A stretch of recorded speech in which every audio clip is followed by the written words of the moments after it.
Bonjour et bienvenue sur cette vidéo qui reprend un live où j'interviewe le propriétaire de Papéa Park, où nous avons appris plusieurs choses assez palpitantes qu'on va débriefer en fin de vidéo. Je voulais surtout vous informer d'un problème de son qu'il y a eu sur mon live, qu'il y aura aussi pendant cette première minute de vidéo, mais qui sera réglé par la suite. Sur ce, bon visionnage. Bonjour et bienvenue à tous sur ce live, du coup en présence de Florian Sacresse. Bonjour. Pouvez-vous commencer à présenter le parc que vous détenez? Tout à fait, donc bonjour à tous.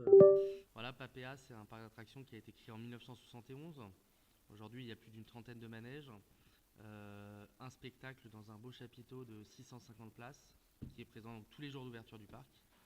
Un espace aquatique voilà, qui a été rénové, qui a été refait donc l'année dernière, donc c'est la deuxième année qu'on l'a. Et d'année en année, on rajoute des nouveaux manèges.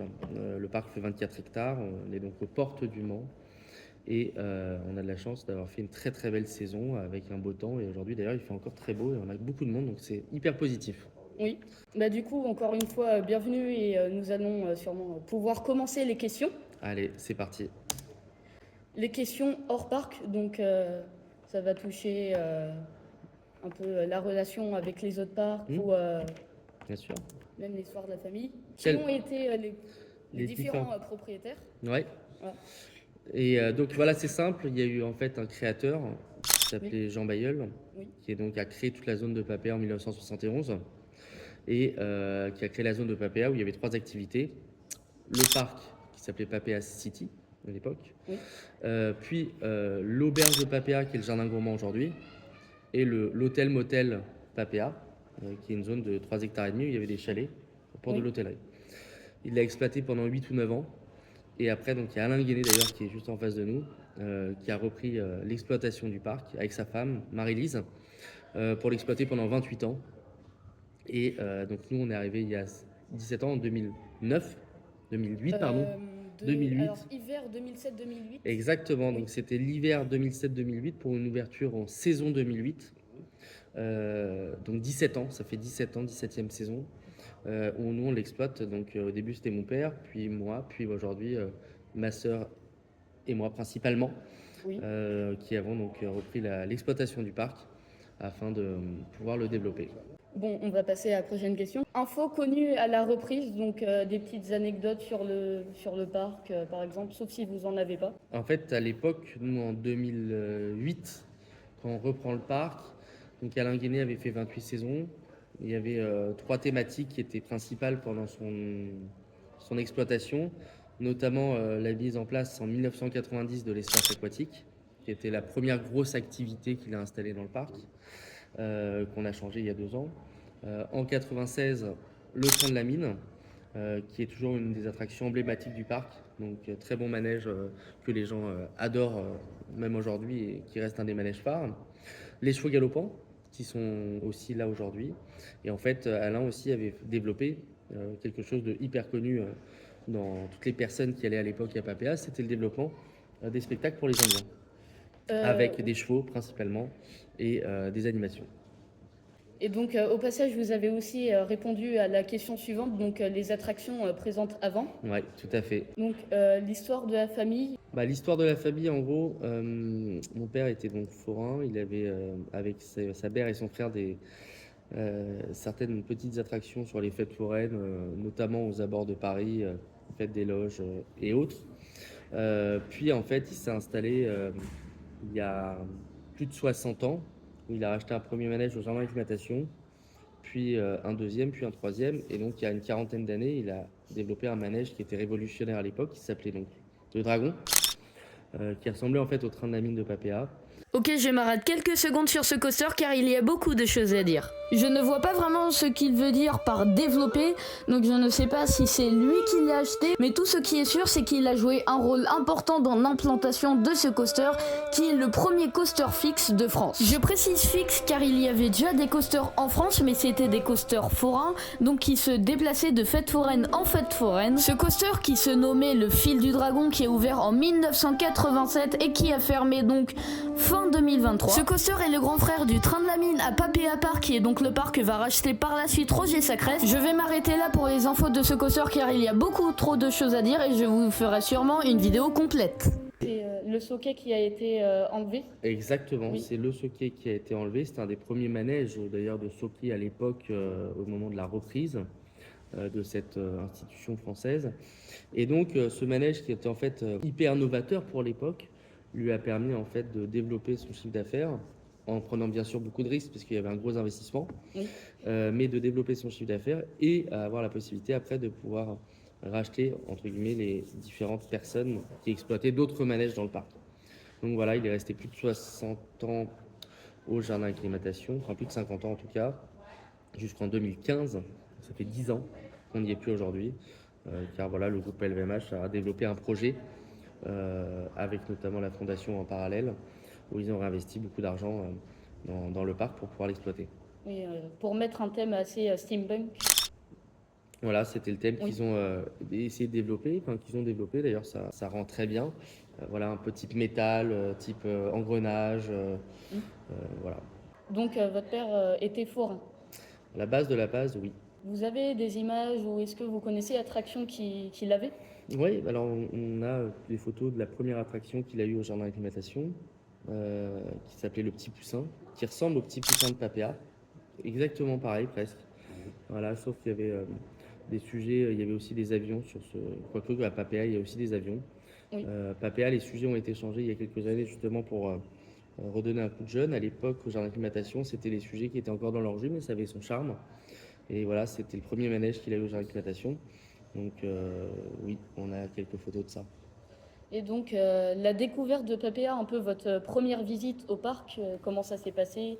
Qu'est-ce qui a provoqué un peu ce coup de cœur? Alors je me rappelle très bien, Alain aussi s'en rappelle. Il était là, il est en face de nous. Comment ça s'est passé en fait pendant un été, donc l'été 2007, on a visité plusieurs parcs en France avec mon père. Et voilà, au fin de notre périple, on s'est arrêté à Papéa, je sais pas, c'était peut-être un fin août ou début septembre, je sais plus exactement la période. Il faisait un temps magnifique, un grand ciel bleu.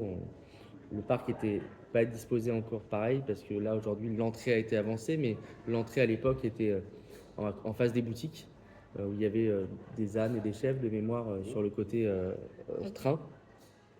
Et donc on visite le parc, il y avait énormément d'arbres, plein d'arbres partout et c'est vrai que bah, il faisait beau, on était bien et on s'est tout de suite senti bien. Alain en parallèle avait acheté peut-être une dizaine d'années avant, 2007, les tacos. Qui sont aujourd'hui les tractos rigolos. Donc Oui. ils avaient gardé une relation entre eux très positive et d'ailleurs ils sont toujours très très très amis. Donc on visite le parc. Alain avait déjà une relation particulière avec mon père parce qu'ils s'entendaient bien et surtout c'était bien passé. Ils avaient gardé contact avec la vente des tacos de l'époque. Et donc Alain nous propose son parc qui était à vendre à l'époque. Et donc l'acte d'achat se fait plutôt rapidement. Il y a pas mal de manettes qui sont commandées et pas mal de travaux qui sont faits à l'hiver 2007-2008 avec une signature d'achat pur juste avant le 31 décembre de mémoire. Donc le parc est acheté. Le parc, il y a beaucoup d'argent qui est investi, beaucoup de travaux qui sont mis en place, de nouveaux manèges au niveau des réseaux, au niveau de plein de choses. Et donc on ouvre pas au mois d'avril comme d'habitude pour les vacances de Pâques, mais on ouvre le 1er juin, car en fait il y avait 3 gros nouveaux manèges. exactement, donc il y avait 3 gros nouveaux manèges, mais il y a beaucoup de travaux qui ont été effectués, donc il y avait du retard qui était pris sur l'ouverture. Donc voilà. Donc parc en général, est-ce qu'il y a des parcs avec lesquels vous vous entendez très bien? Est-ce que, Bien par sûr. exemple, vous avez des infos sur les nouveautés en avance que bien sûr vous ne pouvez pas dire? Alors il y a des parcs, il y a principalement 2 ou 3 parcs avec lesquels on s'entend très très bien. Le premier étant Winoland à côté de Paris, dans le sud de Paris. Oui. On s'entend très bien avec lui, on s'entend très bien aussi avec la récré des Trois Curés.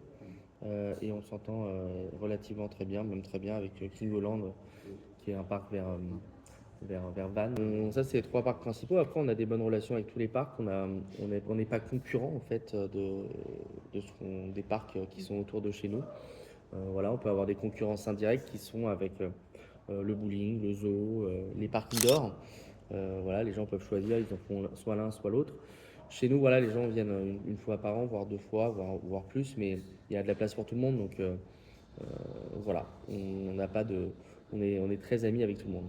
Donc, Papéa Park en soi, on va vraiment rentrer dans le vif du sujet. Les mascottes, les variantes de Papéo et Lola dans le parc, car on les a jamais vues en mascotte, mais toujours sous forme de peluche. Mhm. Alors, les mascottes, donc aujourd'hui tous les parcs ont une mascotte. C'est vrai que cette mascotte-là, elle a été mise en place il y a une bonne quinzaine d'années, je pense. Voilà, par une personne qui était chez nous, qui s'appelait Laura, qui a développé donc avec des graphismes, euh, cette mascotte-là. C'est assez compliqué, parce qu'en fait, il faut à la fois en faire des peluches, il faut à la fois que ça soit sur des objets dérivés, mais aussi il faut les faire en mascotte, en taille humaine, pour que nos opérateurs puissent aller dedans et conquérir le cœur des enfants. Donc voilà, c'est un vrai investissement, mais ça reste l'identité du parc. Donc Papéo, pourquoi? Parce que c'est Papéa, Papéo, et Lola, bon, c'est la femme de la copine de Papéo. Donc voilà, c'est nos deux mascottes. Après, il y a eu des variantes en mode cow-boy, indien. Après, ils sont sur tous les objets dérivés, bien sûr, de nos boutiques et aussi, bien sûr, sur tous nos supports de communication. Donc, les variantes sont arrivées qu'après Papéo et Lola. Exactement, d'abord c'était la base et après il y a eu les variantes. Et du coup, ils ont des noms ou c'est juste des peluches comme ça? Alors, bah, ils s'appellent Papéo et Lola, c'est les deux Ah, noms. c'est un peu comme s'ils changeaient de costume. Alors, exactement, ils changent d'habit. Donc, les stades, donc l'attraction la plus populaire, l'attraction la moins populaire, et puis l'attraction la plus dure à entretenir, la plus chère, même si je pense avoir ma petite idée. Alors, l'attraction la plus populaire aujourd'hui, la popularité de l'attraction, elle passe par deux choses, soit par sa fréquentation, soit par son image.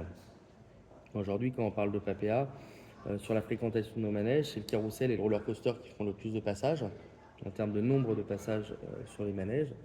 Après, les gens parlent principalement du cyclone, de l'Apache, voilà, qui sont un peu des manèges où il y a plus de sensations, qui sont un peu plus connus, mais, ou même de l'Oasis, qui sont les bûches. Euh, voilà. Donc aujourd'hui, c'est vrai qu'il y a des incontournables comme le carrousel, enfin il y a une dizaine d'incontournables dans le parc. Après, la plus populaire, les gens connaissent beaucoup le cyclone, beaucoup l'Apache, je pense que ça fait partie. Surtout le train de la mine, c'est peut-être Oui. la plus connue, c'est le train de la mine. Après, la moins populaire, c'est assez compliqué parce qu'en fait, on a aussi installé des manèges pour les petits, les moins de 90 cm, qui en fait ont été parfois un peu laissés de côté. Là, on en a mis pas mal sur les 5-6 dernières années pour que les moins de 90 cm, donc les moins de 3 ans, puissent profiter des différents manèges et puissent avoir des manèges sur lesquels ils peuvent le faire. Donc voilà, je dirais pas que c'est moins populaire, mais c'est pour une autre cible de Ouais, clientèle. une tranche d'âge un peu plus. Bah, plus petite, Oui, pour les voilà. plus petits. Après, l'attraction la plus dure à entretenir, il y a deux choses. Il y a d'une part une question de temps de nos équipes techniques pour pouvoir entretenir certains manèges, mais aussi il y a une question de coût. Et c'est vrai que c'est assez commun, on va dire que l'attraction qu'on a mis il y a 3 ans qui s'appelle le Speedy Nuts fait partie aujourd'hui du manège qui demande le plus de temps et de coût d'entretien parce qu'il y a de l'usure, il y a des vérifications techniques à faire. Voilà, c'est un manège qui est costaud mais qui demande une sacrée vérification. Donc voilà, tous nos manèges sont vérifiés en fonction des cahiers constructeurs. Et donc par rapport à ça, on est obligé de les respecter bien sûr. La reprise du parc, donc achat de toutes les attractions, la réorganisation, vu que j'imagine qu'il y a eu des choses qui ont dû être déplacées, et surtout l'achat du roller coaster, car c'est une attraction d'occasion.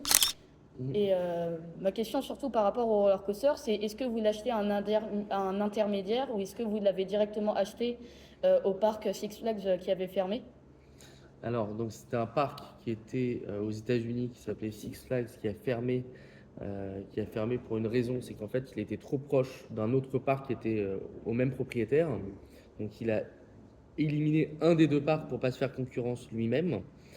Ce manège-là, un ancien responsable directeur technique que mon père avait s'est déplacé avec une collaboratrice de chez nous pour aller voir le manège. À l'époque, il y avait, je crois, 1 mètre ou 1,50 m de neige lorsqu'ils ont visité ce parc-là. Il y a eu forcément un intermédiaire qui, lui, s'est aussi occupé du transport et du remontage. Parce qu'en fait, le manège, il était scellé dans le béton. Il faut casser les fondations béton, tout mettre dans des conteneurs. Une fois que ça arrive ici, tout part en peinture et le wagon, le train repart à l'usine du fabricant pour une vérification globale. Tout revient, il faut refaire les fondations. Enfin, c'est tout un petit boulot quand même. Donc non, c'était une belle opération, un manège Gireur qui est une bonne qualité, qui fait 380 mètres de long. Donc non, c'était une opération où justement le paiement à l'époque, c'était fait, le paiement du manège s'était fait en carte bleue. Voilà, il y a une carte bleue qui est passée pour acheter le manège. D'accord. Voilà.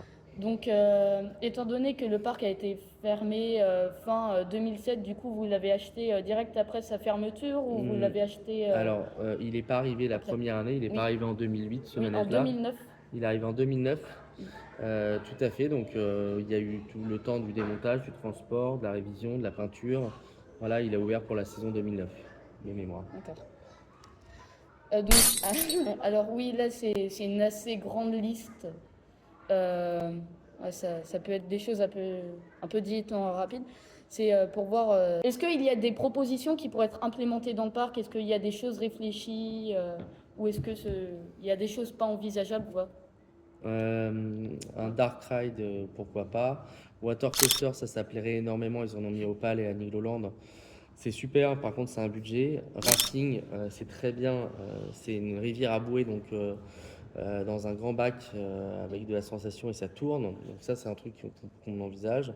Mais Pour qui l'instant, prend un peu de place, malheureusement. ça dépend, il y a des compacts un peu comme ils ont à Festiland. Donc Cinéma 4D, oui. Reprendre les terrains limitrophes. Alors, justement, les terrains limitrophes, j'avais mis une image juste après, donc on pourra y revenir. Ouais. Donc, ensuite, c'est les single riders. Ok, après les single riders, pourquoi pas? Single rider, qu'est-ce que c'est exactement? C'est les fils solo, par exemple, quand on est tout seul et qu'il y a un trou à combler dans le train, ça permet un peu d'améliorer le débit. Et j'en verrais bien justement une au train de la mine où il y a une file très peu utilisée. Ouais, exactement. Donc ça, pour l'instant, on n'a pas trop de problème de débit. Mais bien sûr, à la finalité de pouvoir combler chaque train qui part en étant complet, bah bien sûr que c'est intelligent. Et pourquoi pas, on le mettra en place. Donc votre restaurant, je fais référence à votre restaurant donc au centre-ville, le Beluga. Et je me demandais par exemple si vous pouvez un peu en faire un format miniature à mettre à Papéa, de vendre quelques de vos produits directement dans le parc. Alors, ça c'est une bonne question. Aujourd'hui, c'est deux entités qui sont complètement différentes, qui sont pour une cible complètement différente. Donc non, il n'y aura pas de synergie entre les deux. D'accord. Et donc des nocturnes, vu qu'il y en avait déjà eu il y a quelques années, par exemple pour les 40 ans du parc. Nocturne, ça c'est quelque chose qui est très très très prisé par beaucoup de parcs. Donc oui, bien sûr, les nocturnes, ça c'est une des nouveautés qu'on peut envisager pour l'année prochaine. Nocturne, oui, il y aura sûrement l'année prochaine. C'est marrant qu'il dise ça car l'année prochaine c'est 55 ans du parc, donc j'imagine une nocturne pour juillet ou août comme ils ont fait pour les 40 ans du parc. Et donc étant donné que vous avez déjà acheté le roller coaster à un Six Flags, étant donné qu'il y a un autre Six Flags justement aux États-Unis qui est aussi censé fermer, donc Six Flags America, Ouais. est-ce que vous pensez y acheter, en acheter des attractions ou, Honnêtement, on n'a pas réfléchi encore à ça, mais pourquoi pas? Pourquoi pas? On n'a pas du tout réfléchi à ça. ça peut faire des flat rides pour à peu coût? Oui, exactement. Et donc voilà les terrains dont je parle. Nous avons 3 terrains ici un peu Ouais. séparés, même si je pense pas que vous pouvez les racheter. Je pensais surtout à ce terrain à côté du train de la mine. Ça, c'est à nous déjà. Donc peut-être mettre un roller coaster ici ou voilà une. Bah, en fait, il y a Ouais. deux types de terrains. En fait, il y a une classification qui se fait par rapport au plan local d'urbanisation sur les sujets où on peut construire ou pas. Aujourd'hui, le parc, on peut construire. Sur nos parkings, c'est plus des parkings. Et sur les terrains que tu me montres, plus en dessous, ça, c'est des terrains qui sont plutôt des terrains agricoles, qui sont inondables, sur lesquels rien ne peut être fait.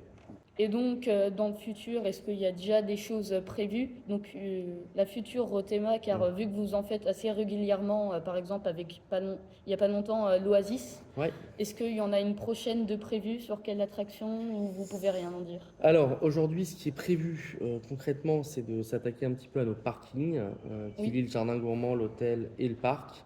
On a envie de faire quelque chose aussi dans la Maison Rouge, de pouvoir l'utiliser enfin, qui est au milieu du parc. Et il n'y aura pas de retour de trampoline. On a retiré tout ce qui était donc un peu accidentogène, où il pouvait y avoir des petits blessés. Et c'est pas du tout le but qu'une personne reparte blessée de chez nous. Donc ça, c'est des choses qu'on a complètement enlevées. Après, justement, ma sœur, elle part sur un salon la semaine prochaine à Barcelone pour voir quelles sont les nouveautés du moment. Il n'y a pas. Il n'y a pas, oui. exactement. Oui. Donc voilà, elle va pouvoir découvrir les nouveautés qu'il y a et voir si on peut se positionner ou peut réfléchir à quelques petites choses. Et donc, est-ce qu'il y a des attractions prévues d'être retirées ou pas pour l'instant, toutes les garder car Non, elles sont il n'y a pas assez bien? d'attractions qui sont prévues d'être retirées. Voilà, on part sur des maintenances assez poussées justement pour pouvoir conserver nos attractions au mieux. Et donc, si budget illimité, pensez-vous, imaginez que vous avez un budget illimité sur votre terrain, qu'est-ce que vous pouvez racheter? Qu'est-ce que vous pouvez faire, par exemple, un gros roller coaster ou Alors, bien sûr, budget limité, bien sûr, ça sera un gros roller coaster. Oui. La marque, on ne la connaît pas encore. Donc, oui, ça sera un gros roller coaster au bord du lac. Voilà, peut-être avec une propulsion magnétique, peut-être de la hauteur, peut-être plein de choses. Honnêtement, on a plein de projets. Ça peut être aussi un roller coaster en bois, ça peut être un roller coaster suspendu, ça peut être plein de choses qui va en avant, qui va en arrière. Aujourd'hui, voilà, avec moteur intégré, pas moteur intégré. Enfin, il y a tellement de variantes oui. que on réfléchit à plein de choses. On a plein de projets, mais on ne sait pas encore. Donc voilà. Après, du coup, pour tout ça, vous n'avez pas le budget illimité. Ouais, Oui. non, on n'a pas le budget limité, donc on fera ça Oui. par étapes. Ça serait bien, mais ce n'est pas possible. Ouais. Nous arrivons à la fin avec une question d'un abonné. Comment avez-vous eu cette passion pour les parcs? Alors, moi, je suis né dans un monde où il y avait des manèges. Donc Oui. voilà, c'est quelque chose qui m'a toujours bien attiré et passionné. Après, voilà, maintenant, on est baigné dedans tous les jours. En plus, on fait plaisir à plein d'enfants, plein de familles. Donc, c'est un métier qui est réjouissant. Donc, voilà, c'est hyper agréable de pouvoir développer, de mettre des nouveaux manèges. Voilà, donc c'est vraiment, on est content de faire ce métier-là, on est content de faire plaisir, on est content de développer des projets, on est content de développer le parc. Et pour tout ça, on est content de la réussite et de l'évolution du parc. Et vous y réussissez très bien. C'est gentil, merci. Donc voilà, c'est la fin. Merci d'avoir participé à cette interview. Avec plaisir, quand vous voulez pour en refaire une autre. J'ai eu plusieurs réponses du coup à pas mal de mes questions. Donc merci. Avec plaisir, très bonne journée.